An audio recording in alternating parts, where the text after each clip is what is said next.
ওই মুশরিক মহিলা, তাকে আপনি কিউট বলেন, বিউটি বলেন, লাকি বলেন, সুইটি বলেন, ওটার চাইতে অনেক বেশি বেটার হচ্ছে একজন দাসী যদি হয়, যদি মুমিন হয়, একটা দাসী বেটার আপনার জন্য ওই সুইটি কিউটের চাইতে। আল্লাহ সুবহানাহু ওয়া তাআলা বলছেন, এমন কোন ব্যক্তি যদি তোমার নজরে চলে আসে যে ব্যক্তি আল্লাহকে চিনে, আল্লাহর সাথে শিরিক করে না, তুমি তোমার লাইফ পার্টনার হিসেবে তাকে অ্যাকসেপ্ট করে নাও, তাকে গ্রহণ করে নাও। কিন্তু অধিকাংশ আজকে কাজিন, চাচা ভাই, পাশের অমুক নেতার মেয়ে, তমুক নেতা, অমুক এই সেই প্রতিষ্ঠান, শুধু এগুলোই দেখেন, কিন্তু আপনি দেখেন না যে এটা নামাজি পরিবার নয়, এটা তো মুশরিক পরিবার, এটা তো আল্লাহর ছাড়া অন্যকে বিশ্বাস করে, এটা তো মাজারে গিয়ে সেজদা করে। কিন্তু আজকে বলতে পারবেন আমাদের সমাজে কোনো একজন যে আপনি আপনার পাত্র পাত্রীর জন্য এগুলো খোঁজ খবর রাখেন?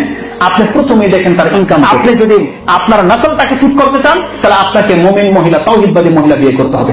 আপনি যদি আপনার নাজাত চান, তাহলে আপনাকে একটা তাওহীদবাদী ছেলেকে গ্রহণ করতে হবে। এমন পরিবারে আপনাকে বিয়ের জন্য যেতে হবে। না হলে যত সুন্দর হোক, যত ইনকাম সোর্স তার ভালো থাকুক না কেন, খবরদার আপনার ঈমান যদি থেকে থাকে, আপনি কোনো কাফের ওই মুশরিক পুরুষের সাথে বিয়ে